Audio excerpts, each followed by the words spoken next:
पिछले 6 दिन से उपसभापति जी हम सब विपक्ष को सुन रहे हैं और Kindly do not interrupt. Honourable member, kindly do not interrupt. Please speak. विपक्ष के सभी लोगों की बातें हम सुन रहे थे। मुझे बहुत हैरत हो रही थी उपसभापति जी कि कोई भी खुश नहीं था और सब के सब यही बोल रहे थे कि हमें कुछ नहीं मिला। यहाँ तक के तमिलनाडु और बिहार वाले भी विपक्ष के साथी बोल रहे थे कि हमें कुछ नहीं मिला। और हद तो तब हो गई जब सदन के देश के एक बहुत बड़ी वकील वहाँ से बोल रहे थे कि India's economy is in crisis. उपसभापति जी, क्राइसिस किसे कहते हैं? हमारे आसपास के पड़ोसी देशों को देखिए। पाकिस्तान, महंगाई, पेट्रोल अभी 250 रुपये हो गया है। एक आटे की बोरी निकलती हो तो 100 लोग उसके पीछे भागते हैं। फ्रांस के राष्ट्रपति जी ने इस्तीफा दे दिया, बोले कि मैं ये देश चला नहीं सकता हूँ, उसे क्राइसिस कहते हैं। लेकिन हमारे देश में जो उन्होंने यहाँ पे आपत्ति जताई, जो क्राइसिस चल रहा है, सभापति जी मैं कुछ आंकड़े आपके सामने रखना चाहता हूँ। भारत, हम सब जानते हैं, वैश्विक अर्थव्यवस्था में 2014 में 11वें स्थान पर था, आज वो 5वें स्थान पर है। और ये 5वें स्थान पर कैसे आया सभापति जी? क्योंकि ये देश विकास की ओर बढ़ रहा है, विकसित भारत की ओर बढ़ रहा है। हमने देखा जब जीएसटी कानून लाया गया 2017 में, जब जीएसटी कानून लाया गया था तब जीएसटी का महीने का कलेक्शन 35,000 करोड़ था। पिछले महीने जून के 2024 महीने का अगर हम जीएसटी कलेक्शन देखेंगे तो मैडम 2 लाख करोड़ रुपया जीएसटी कलेक्शन हुआ है। 2 लाख करोड़। ये कैसा क्राइसिस है? मैं उनसे जानना चाहता हूँ। देश में स्टार्टअप की संख्या 2014 से पहले 350 थी मैडम, सिर्फ 350। आज भारत में 1,07,000 स्टार्टअप्स है, जिसमें कई सारे रोजगारों की भी संधि उपलब्ध कराई गई है।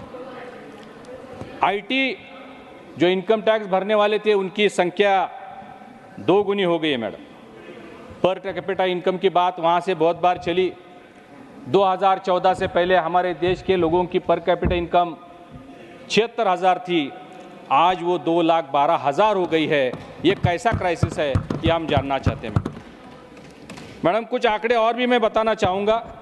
ये महंगाई की भी बात करते हैं, क्राइसिस की बात करते हैं। हमारे देश में 2014 से पहले 2013-14 के साल में 4 व्हीलर्स की जो बिक्री हुई थी वो हुई थी मैडम 18 लाख।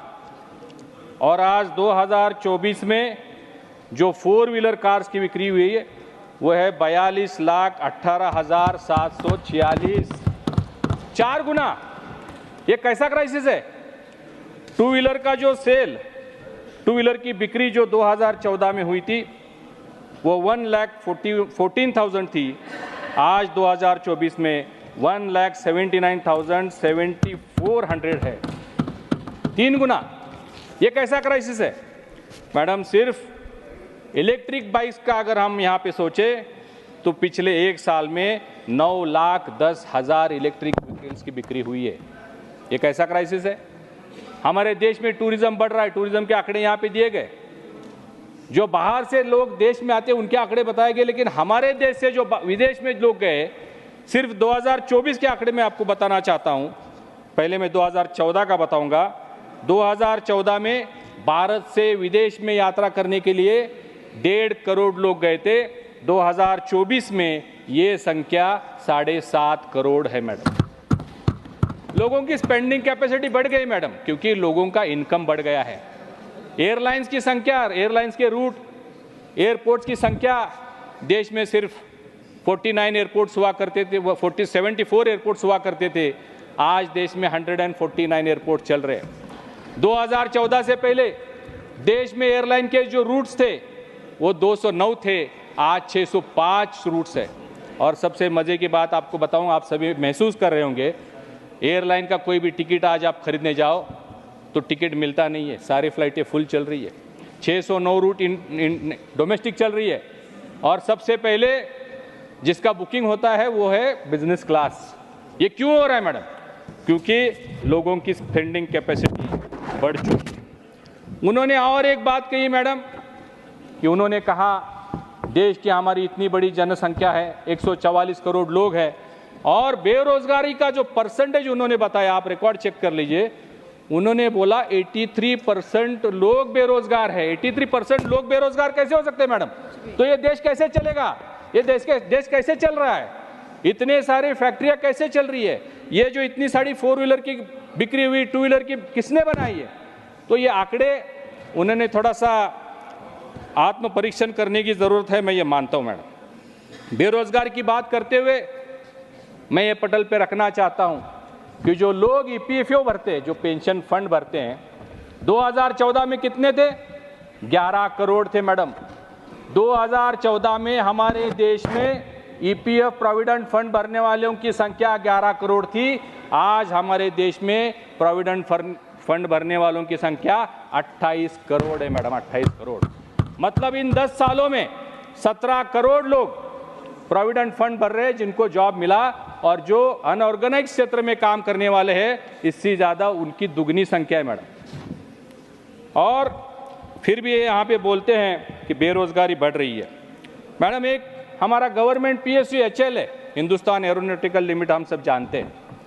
2014 से पहले वो बंद था, वहाँ पे आंदोलन चल रहे थे, वहाँ पे सैलरीज नहीं हो रही थी, कोई काम 10 साल से नहीं हो रहा था, कोई ऑर्डर उनके पास नहीं था।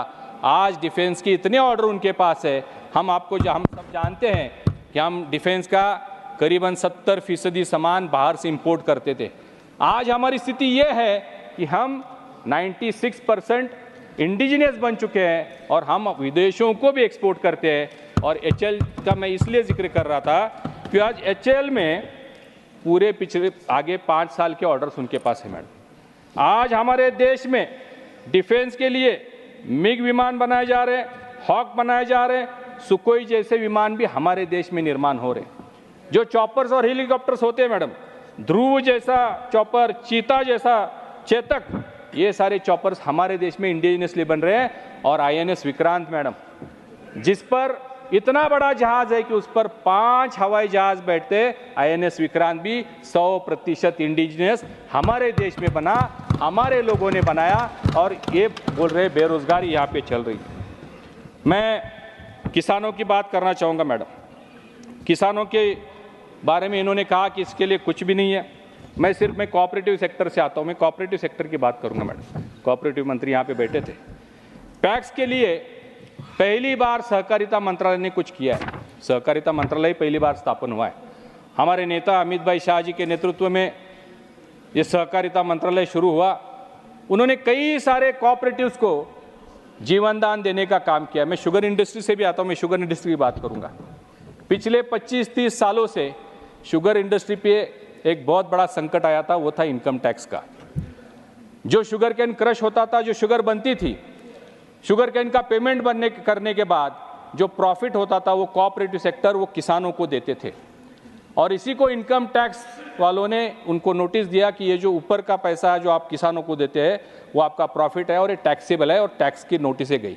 एक फैक्ट्रियों को 100-100, 200-200, 300 करोड़ का इनकम टैक्स का नोटिस था मैडम। जब अमित भाई ने ये सहकारिता मंत्रालय संभाला, सबसे पहला और सबसे बड़ा निर्णय उन्होंने लिया, देश के सभी कोऑपरेटिव शुगर फैक्ट्रीज पे जो ये इनकम टैक्स का काम चल रहा था, नोटिसें बज रही थी, 10,000 करोड़ रुपया माफ करने का काम किया। 10,000 करोड़।